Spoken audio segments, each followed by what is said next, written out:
Hi, I'm Teri. This is the Key Biscayne Historical and Heritage Society. Today we're at the home of Doug and Chris Biggers here on Key Biscayne. Right next to me is where you would find on like a shipwreck if you were diving, and this is what you would see. Full of mysterious things. You see a lot of bottles hanging. There's a whole story behind these bottles, a diving helmet. This is one of our amazing residents on Key Biscayne. You're going to learn a lot. Okay, my first adventure to Key Biscayne was with my parents in their sailboat. And then my next photographed adventure to Key Biscayne was my third birthday in 1948 at Crandon Park with my cousin Patsy Wakefield. So Patsy and I both have memories of riding the train. Also, in the mornings hearing the lions roar. At 7 o'clock every morning the lions would roar and wake us up. But as kids, you know, we enjoyed playing here because it was just a giant island with canals cut through it. Well, my dad used to come out here and go camping with his brother and his uncle, and they used to go out to the outer reef and dive on all the shipwrecks. And so when I was a kid, I was just toted around and towed underwater and looked at the bottom all over the place, and got to be real good at observing and tracing, and you know, we're left on the bottom that you normally wouldn't see. We moved here in 1953, you know, after my mom refused to come out here for several years. It was no fences, dogs running wild, people drove pickup trucks in the neighborhood. So my mom, you know, was very resistant to move out here.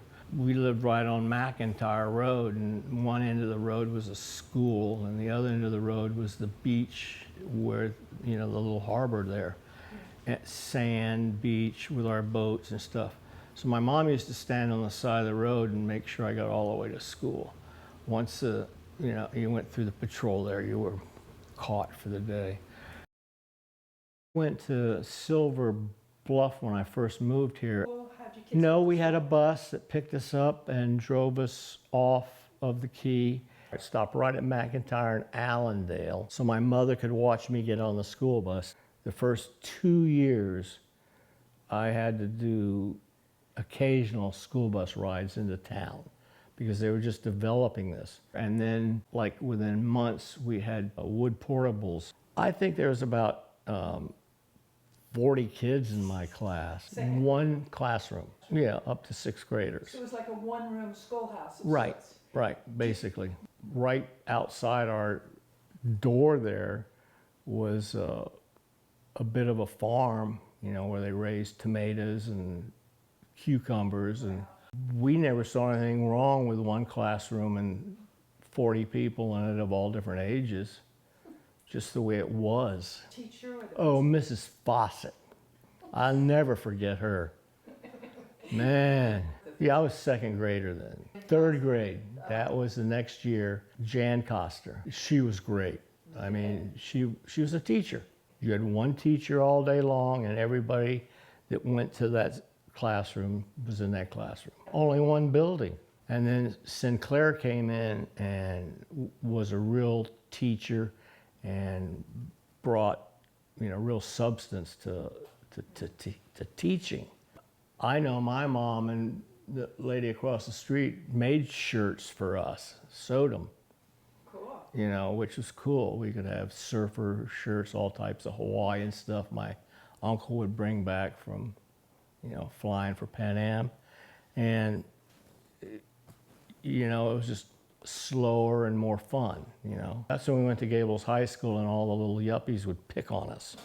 And then all of a sudden there'd be 180 Key rats asking them what their attitude was about, you know. And we all got a pretty good education and all got off to college, a lot of us. You know, we were pretty tough little kids. I mean, it was blue collar. Yeah. And one of the reasons my mom didn't want to move out here is because blue collar, you know. But you had the beach, you had the anchorage for the boats, and you had all that good stuff. And you had plenty of room for us kids to go explore and play. We had the mangrove point out that way with island at the end of it, and that we could build our tree houses out there and, run our boats out there. Joe Lehman had a 5-horsepower motor and I had a 3-horsepower motor. So we found this old flat bottom boat that was about 8 feet wide and 20 feet long, and we had the 2 motors on the back of it.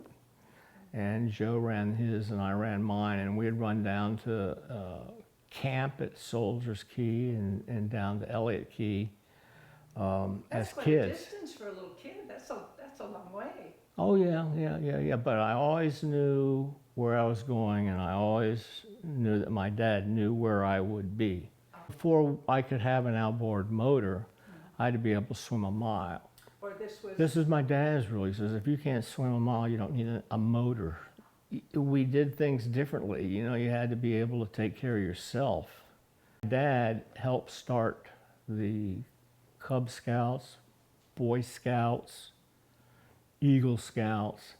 I mean, they were both into camping down by the lighthouse, and they enjoyed that fun. It got to be where we explored. My dad was a builder, and he had all the means of creating about everything I could design or come up with. I mean, we had go-karts out here. We rebuilt motors and outboard motors, and that's a whole nother story too. He was upset when we found out we used his jib. We put the steering in the back, so it went that way. And so you guys just came up with this idea. Bland Pate and Joe Lehman. Those are barbecue wheels on the back. We redid the sail after we, did some work on that jib. That got readjusted, yeah. My dad built us a roller coaster in the backyard. No way. Yeah. And it was only about 8 feet high, and it'd drop down and a couple bumps and go up and come back down. And Patsy and I used to fight over who got the roller coaster, Mr. Wakefield's wife died shortly after Patsy came along, and my mom raised Patsy along with me. And that was a story in itself. My dad would leave work at 4:30 in the morning to get up to the Lagomar Hotel in Fort Lauderdale when he was building that one. And this dark, tall guy with a dark-haired girl would show up about a half hour after Howard left. Yeah. So it started quite a rumor around Key Biscayne. I mean, who's the second man with a dark-headed girl? And anyways, that was my Uncle Tom Wakefield. So the people that moved out here on the Key that really built the island gave a lot. And they started the beach club, they started the yacht club, and they did a lot of these things. But as we grew, we had different, groups. I always affiliated with everybody. Everybody affiliated with everybody. Regardless of what your age was out here, we were all Key rats, And my dad came out here just to go camping. This is an island. Well, you had freshwater lakes. The parking lots of Cranon Park was a water hyacinth friendly area. And the aerial photographs, if you look here back in 1952, the quiet gardens have those lakes in them, the squiggly path lakes. And the parking lot, the furthest south parking lot was a giant lake, the lens of fresh water. And the people that came here knew where to dig. There's a lot of people were here before us. Indians lived here, privateers would come in and take on water and fish. They'd catch fresh fish in some of these lakes. When most of this was discovered was when they were filling in the 4 parking lots and the playing field over at Cranon Park, and with lakes in the middle of it, so people could go in there and get fresh water on their ships. That's what made this area so attractive. Now, when we were kids, oh my God, what a field day we had. Because all of this was mangrove swamp. Yeah. And they basically bulldozed down the mangrove swamp when we were kids. So we would entice some of the guys running the bulldozers to let us kids run the bulldozers. So we'd be just driving around, you know, like where the whole trash dump was, or running down stuff and everything. When they started to develop the north end of Key Biscayne, all they did is filled it with sand. The north part of the village, from Heather up, was to the 7-Eleven, back to the community church, was all mangrove swamp. Oh my God. And the next week it was all white sand. Filled the land in to build houses. The swamp was bulldozed down and they filled it with bay bottom. And then bulldozed that down, built roads in it. The sand with roads on it was the best thing for the world. Our go-karts. Yeah. I mean, we have, I don't have the pictures here, but I got pictures of the dirt track around my parents' house. It had an embankment from shoving the dirt up with the go-karts going around it all the time. You can see this go-kart in the water there. I believe that's, Yeah? okay. Oh my. That's how it used to flood here on Key Biscayne. That's McIntyre. That's out of my mom's side yard. Wow. If you looked to the left, you looked at the school. And if you looked to the right, you looked at the harbor with a sandy beach. It's this corner that way. Some of our friends own it, and they haven't really changed it much. It's just always been a happy home, you know. Yeah. 555 was the beginning of the Key Biscayne Yacht Club, really. People would just dump their boat on the beach and, you know, have a way to get out to their mooring, you know. So that was the end of McIntyre, where it went into the water down there. One of the fun things we did was camping out in the lighthouse. Carry up all our cots, you know, drag them up the wall with ropes, set them up, sleep up on the top of the lighthouse. You know, that was a fun thing to do as a kid. Key Biscayne was a thrill, you know? Yeah, but there was a lot of us that were adventurous. That's why we all hung out in the same group. We used to water ski and, you know, the flat board, you know, with a rope on it. Yeah. Hydroplanes, I guess we called them. We used to tow those back and forth with the kids that couldn't ski. Now, when I turned 16, I had a diving certificate, so I could go down and get a job at the Key Biscayne Hotel. And we would spend the afternoon watching the pool, babysitting the pool. We didn't have anything for lifeguard. You know, we could give CPR, and, you know, we all had our dive cards, which meant, you know, we could basically save somebody's life if they drowned, you know. My buddy, Mike Donahue and Chris Banks, both had jobs down there as lifeguards also, you know. And then there was Linda Manla that had Scott's Village clothing, you know, beach clothing and bathing suits and hats and stuff you would wear on Key Biscayne at the Key Biscayne Hotel. It was a lot of fun. You know, here we are at the Key Biscayne Hotel, dressed in white, sitting at the end of a pool, you know, waiting for people to need help. There's like about 15 acres of land in there. The Key Biscayne Hotel and Villas, where Rebozo and Nixon and Smathers, and George Smathers was a senator. I know my dad was his campaign manager when they were in high school. Garwood owned Fisher Island, and he built the PT boat there. He did a lot of work there. So these guys, Rebozo and Wakefield and Smathers and that whole group and they bought Adams Key and they owned Fisher Island. So as kids, we would go camping on Fisher Island, which was just great because it was all woods except for Belcher's Fuel there.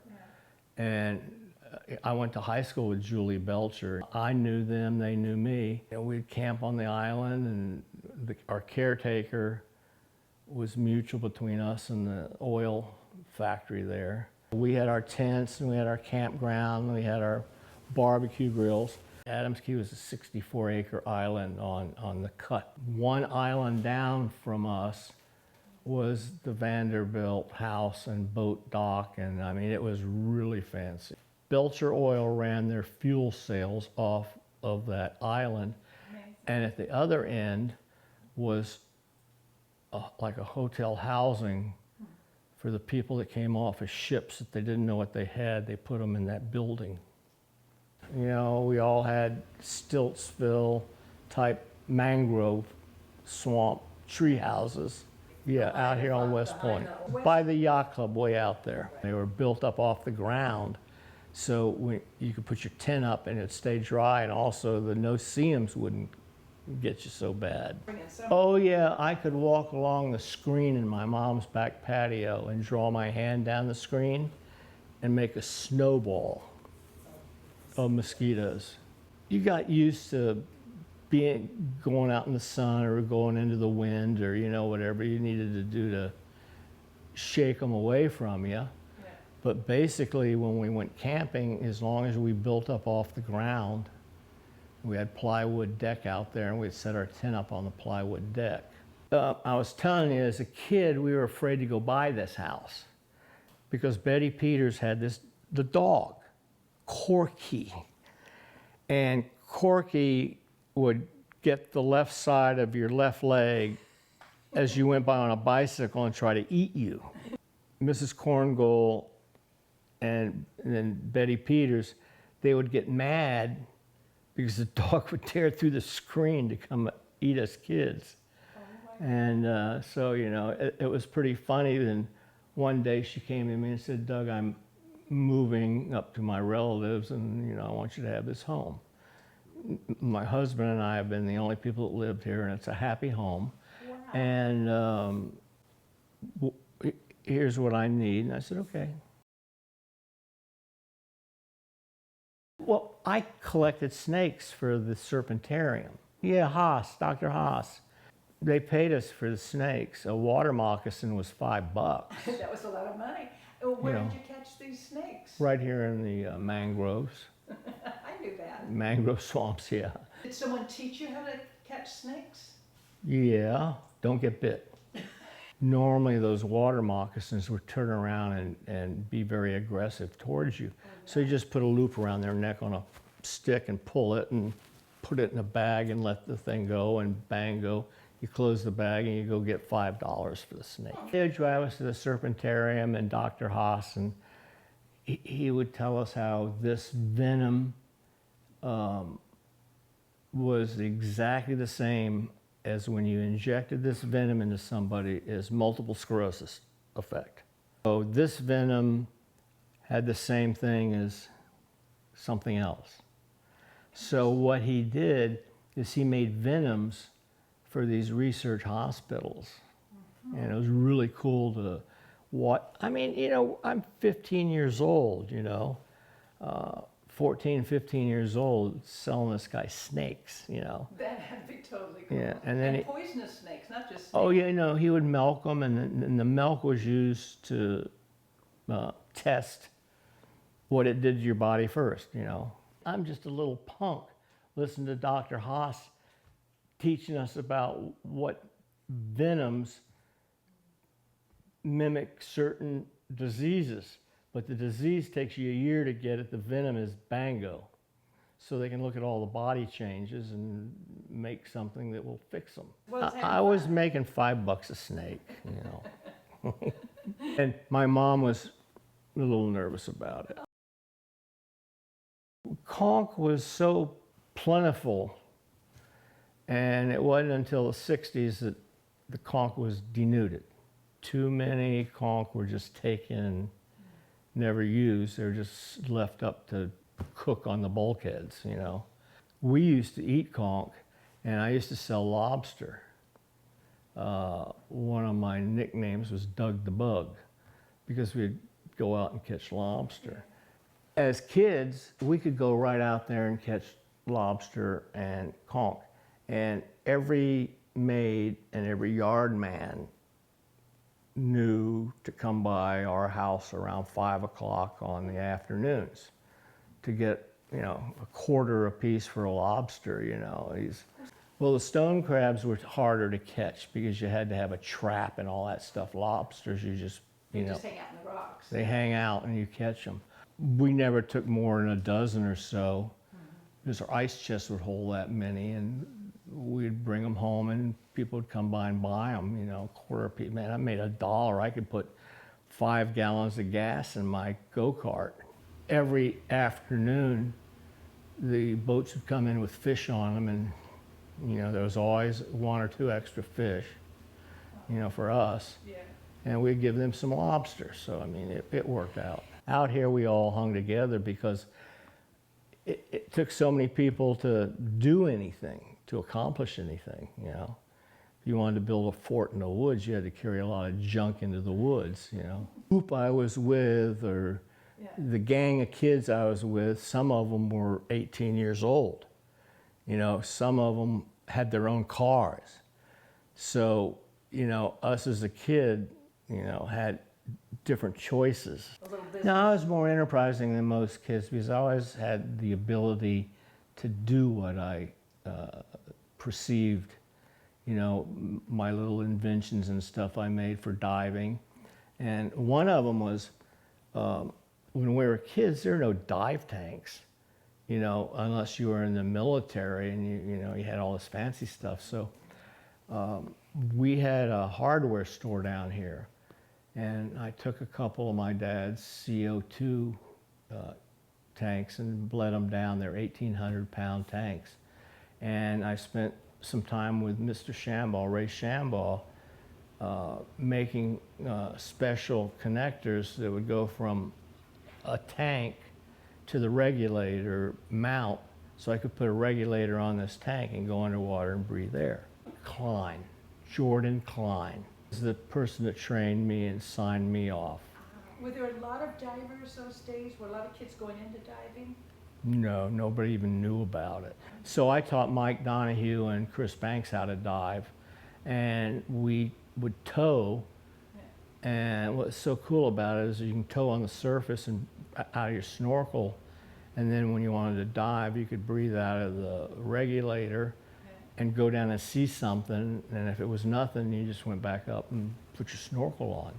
Bob Bristol's father, Buck Combs, my father, my uncle Willard Biggers, all dove on a wreck 1/4 mile north of Fowey Rock Lighthouse, and said there was just an unlimited amount of coins there. After 1937, they never were able to find the location, but there's about 20 feet of sand on top of where they were diving. It's right in the cut that comes in north of Fowey Rock, somewhere along that cut. And some ship trying to get in here hundreds of years ago didn't make it quite through the rocks. When we were diving on the wreck, I saw a lot of the stuff coming off the wreck. Like that I was unhappy that it didn't appear in documentation, let's put it that way. The hull was an English hull, and I was carrying a cargo of allspice. We have pepper, the Brits have allspice. This was a cargo of allspice on this boat. So it was all loose in the cargo, I guess. All over the place, all over the reef. But most people didn't know what it was, so I took a sample of it over to a botanist. Had training, Jean Yaley over at Rosenstiel School of Marine Science. And she diagnosed it as a 3-cantanoid structure, which made it allspice rather than pepper. So everything we did was researched. The ceramics. We had this guy come in from Japan, and he said, "This is modern." I said, no, this is hundreds of years old. But it was made with conch talc. Yeah, they'd take and build these giant forest fires and put millions of conch shell up on top of them, and the ash was added to ceramics to reduce the breakage. So I mean, diving on all these wrecks, the Japanese knew. Sure. And they knew all about it. I didn't. I mean, here we are, hundreds of years later as a kid, and bango, look at this. Wow. And what prompted you? Well, that irritated me, but there's no way to stop it, So what I did is made it more public. Donated it to Rosenstiel School of Marine Science, and for 3 years their kids went and studied it. And they wouldn't drown, it was pretty shallow, so. A group of people from Rosenstiel, on 3 years, they did just about everything you could possibly do studying that wreck, okay? They brought in experts from all over the world. Well, after about 3 years ago, I gave it my rights away, Biscayne National Park. I made a claim in the courts, federal courts, and we had a federal arrest warrant for that site, so nobody could go on it except for me and whoever I designated. So I Rosenstiel School of Marine Science for 3 years, had the opportunity to dive on this wreck and let their students see a real wreck, real boards, real timbers, you know. Then it went over to Biscayne Bay National Park. Thing that I donated some of the stuff that we found. Wedding rings, shoe buckles, belt buckles, weapons. Oh yeah, they were rolled up in the ballast rock. That was spooky. One of the funny things was when I gave Chris a shoe, and I was looking down between the ribs, and there was a shoe. It was this long trumpet-looking thing, you know. So I gave it to her, and I told her to put it in water and shake it out, and all the toes and metacarpals fell out of it. Boy, can she scream, you know, it's unreal. Unreal. But those are the things we find, and then you find the wedding rings, or you find, you know, the personal crosses, coins, you know, which we don't know anything about. It wasn't a treasure ship. I mean, it was a cargo ship. So any of the items found were actually the personal belongings. Birds could have been from all around the world. Right. They were. That's what makes it so confusing. Right. So is the ballast rock. Stuff right back there on the floor is rock. Because it was in the bottom of the hull. The And hull would break, hitting a reef, and the ballast would fall out. And the ballast are basically rocks. Correct. And then you could identify, one of the ways they identified shipwrecks was by looking at the rocks and determining where they came from. So a lot of these smooth rocks are river rocks. So they would know that that came from rivers in Europe somewhere. Some of the rocks had like silver, you know, running through them. They'd know those probably came from somewhere in South America.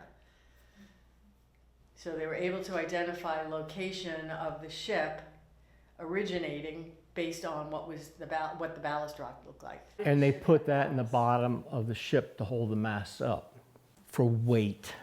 But it goes from a port like Cartagena, which you look at it and it's got traces of what you would look at is for silver, you know, and you look at other rock that is volcanic, it's, you know, dark and pithy, and that came from somewhere. So the geologists can map where the ship had landed and offloaded cargo, put new cargo on, and then weighted the ship where it was stable so it could take off and go sailing. Ballast rock. And when it hit a reef, about 12 feet deep, the bottom of the boat would come out, and this rock would drop, drop, drop, drop, drop, drop, and you just follow it to where the big pile is, and that's where the carcass landed, and that's where you bring in metal detectors and, you know, equipment to read the bottom and look through the bottom a little bit. And you know, if there's nothing to explore, you mark it and you remember it for a nice dive, you know. I just wanted to go underwater, you know. We developed split image photography. That was a cool thing we did. You know, I was probably 15, 16 years old when we put a camera where you could take picture up here and down there at the same time and everything lined up. You know, we had to learn about photography then, and we had to learn about light. I went over here to 37th Avenue and went into a lens maker's place and sat with him for several days. Watched him make lenses and optical issues like the 3.75 diopter correction from up here to underwater, you know, to make things line up. So, you know, a lot of stuff like that. And then adjusting filters, too much blue, yeah, you have to add a filter in. Then you have to go back underwater and film it and develop your film. It's not like this where you push a button and it's on your laptop. You know. This is a 4,000-year-old sandbar this house is built on. Then a couple hurricanes flooded the whole bay and it all ran over and cut roads through, cut canals through Miami Beach or on down the sandbar and made different islands. In my observation from diving and looking along the beaches up along the Gold Coast, tide affects one way on a canal cut through and it affects it the opposite way on the south side of the canal cut through. It's always exactly the same. So if you want to look for something washing up, I would be looking on the north side of a breakwater or something because it's eating in to the land, and that's where people camped and played and had their fun weekends. Vernon's drugstore was the first place on the Key that had a telephone. I mean, that was big news on Key Biscayne, the first phone. So it became very popular very quick. And they had a little dinette there. They served great breakfasts, great brunches. And in the back, they had the pharmacy. And then the drugstore was the rest of the area. It served a purpose for years, but we only had a few thousand people at that time. You know, nowadays, the square footage to rent that place costs more than what you could make. Volunteer fire department, Mr. Griffin and some of the older Key rats got together and got a pumper together. And that was just a first responder. They always had a volunteer fire chief.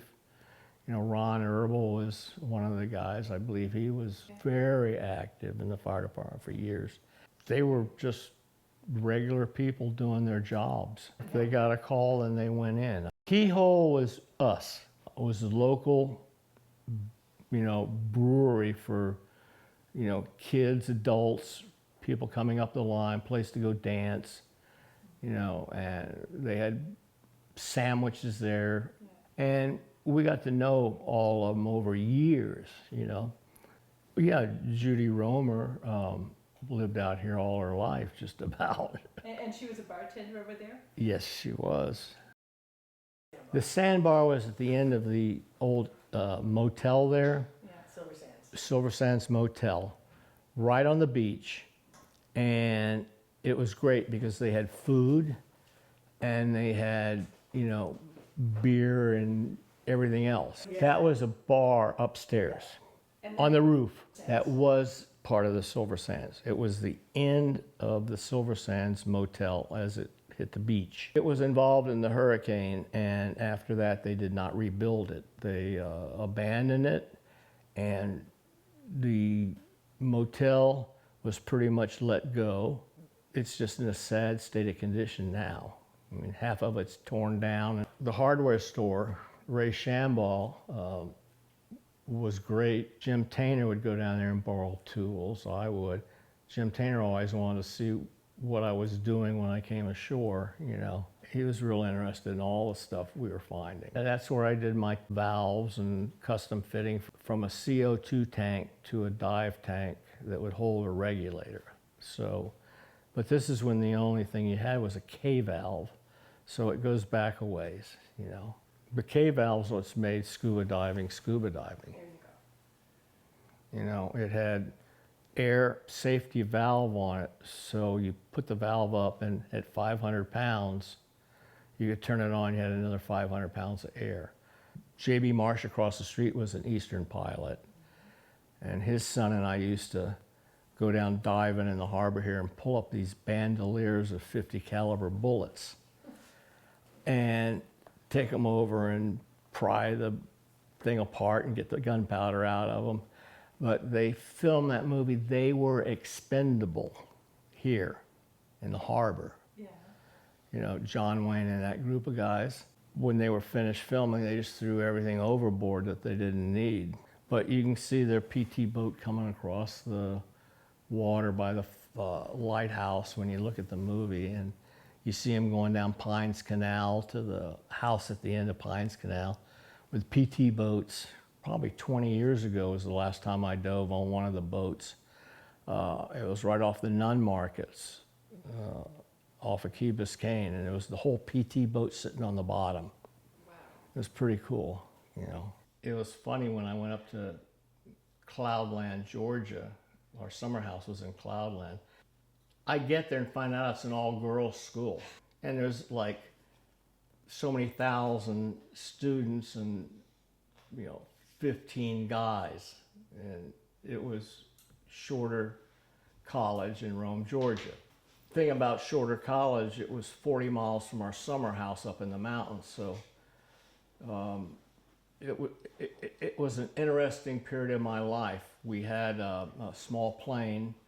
My dad's plane was available to me, and what I could do is go out to the airport field outside of Rome, and I was always able to pick up a charter to Miami, because anybody flying to Miami always wanted a companion, so I could come down here from school and be in Miami in like 5 hours, these small plane, and I'd go fishing and having a great time, and I'd go back to the airport and catch a ride going north, and I'd get off at Rome, Georgia, and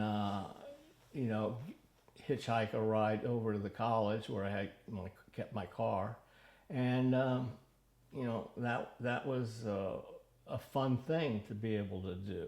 Well, when I got out of college and had to get a job finally, I was building out here on Key Biscayne.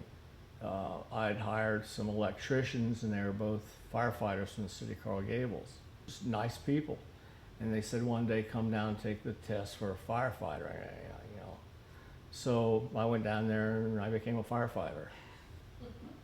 And 18 years later, I retired from the place. The neat thing about the fire department is that I was on duty one day, and then I would have 2 days off. So on the 2 days off, I had options of what I wanted to do. I could have a building crew out doing work, or I could be going diving. Ed Schultz, who I dove with for many, many years, his father enjoyed fishing and we enjoyed diving. So like every Thursday, I would meet as soon as I got out of work. I'd be 7:30, 8 o'clock, I'd be on the dock at Mr. Schultz's house. And the boat was loaded with 6 dive tanks and all of Mr. Schultz's fishing equipment and lunch.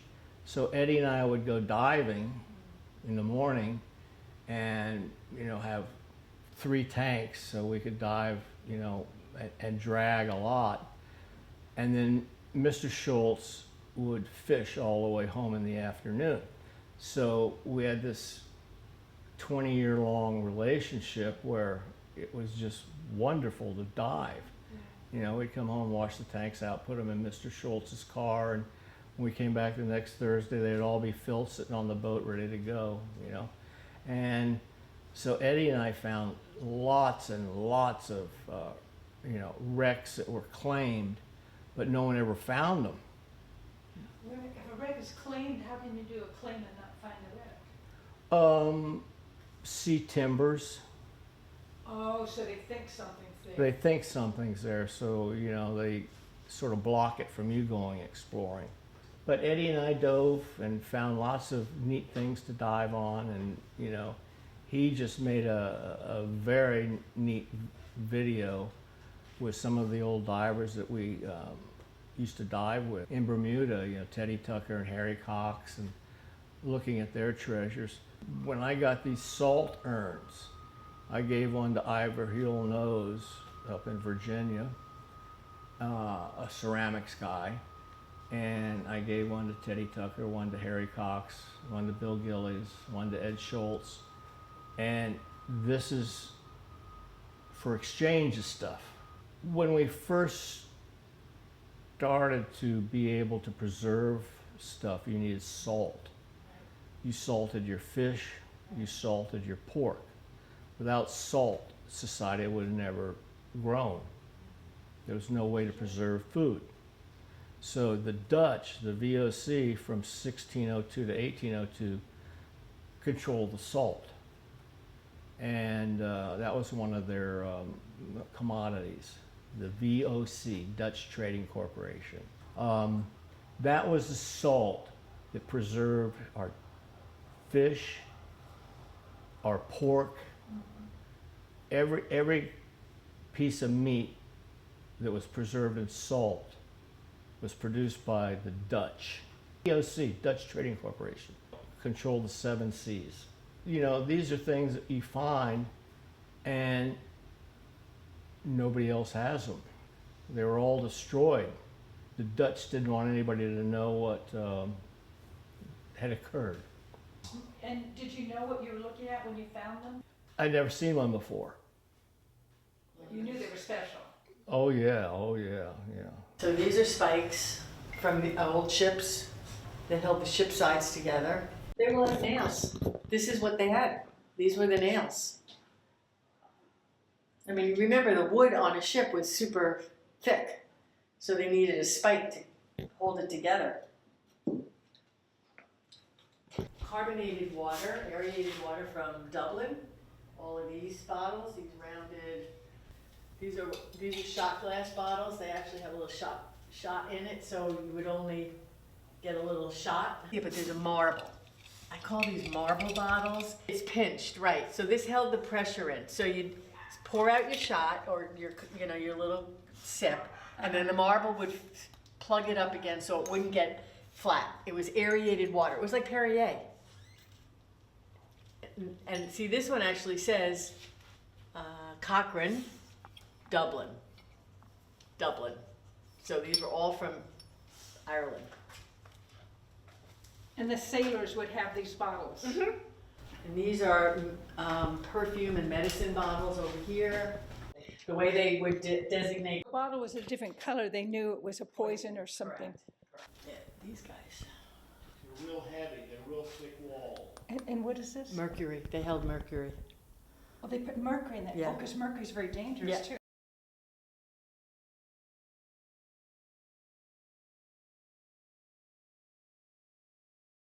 This is an old ship plank.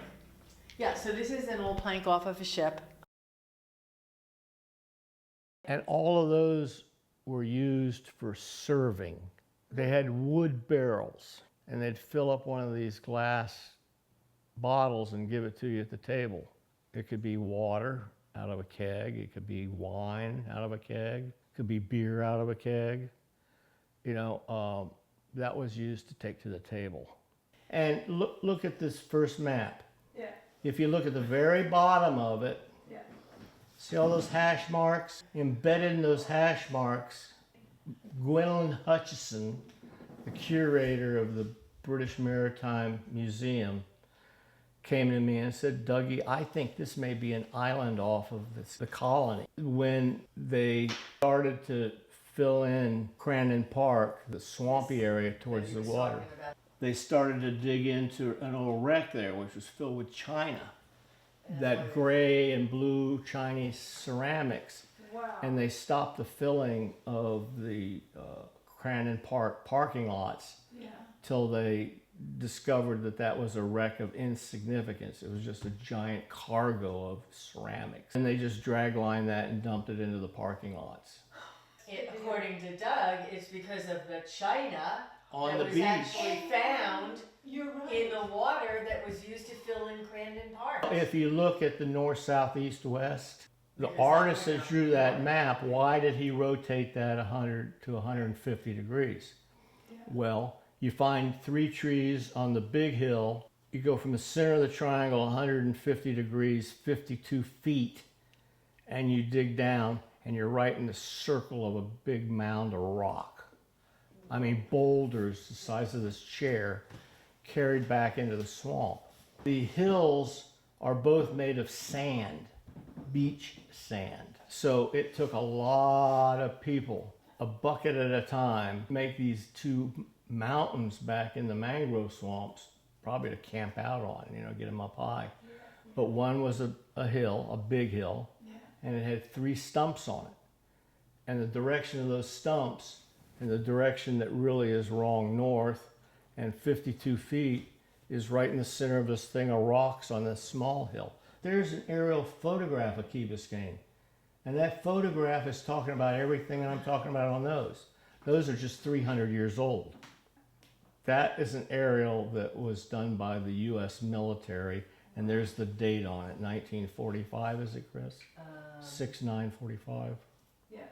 Yeah, 45. He had 2 maps. That map, the one on that side, was written 1590. The other map was at the beginning of 1600s. So what did you think, like, how did the 2 maps come about? One was from the original Captain Kidd. One, and I had that one at the end, okay? And it just didn't mean a lot to me. And then when Gwendolyn Hutchison said, Dougie, I have this old map, you know. Growing up on Key Biscayne was an adventure because we had so much space. Yeah. We had room.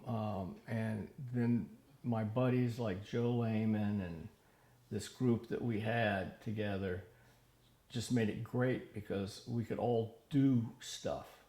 We all had go-karts when go-karts came in. Made money rebuilding outboard motors for people. We always could do stuff like that as kids. It was so wonderful.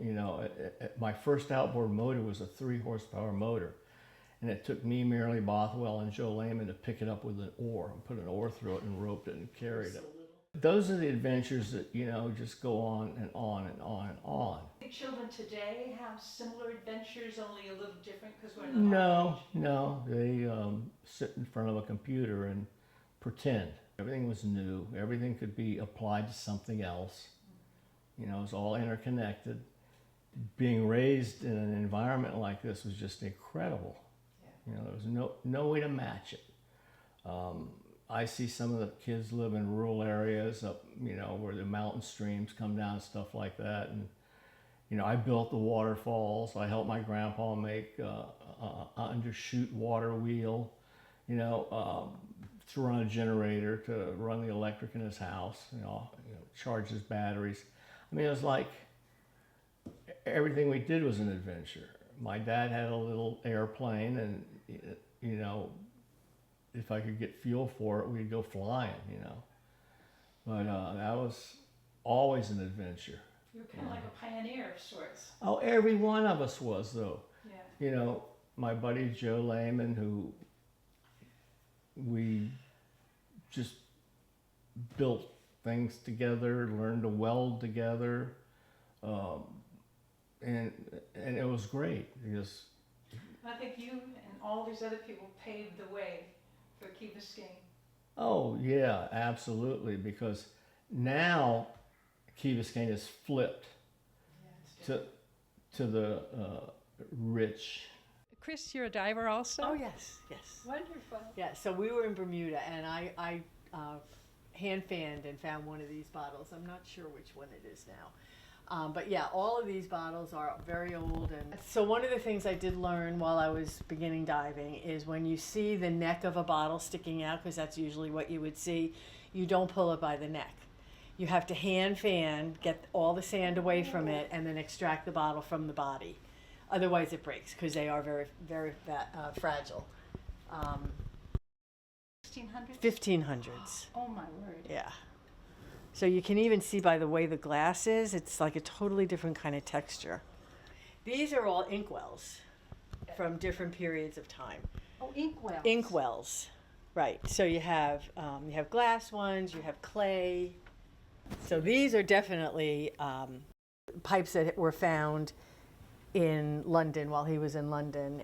Pieces of them, we've got ones that were actually found that were full, the full length. As tobacco became more available, the bowls started getting bigger. So these are probably newer because the bowls are much bigger. And that's one way to figure out the age. Correct. And then you can tell a lot of A lot of the pipes were marked with special markings. I don't know what all of that means. Key Biscayne is a fascinating place to live. The residents, they have amazing, amazing stories. The Key Biscayne Historical and Heritage Society. Join us for the next time. You'll be glad you did.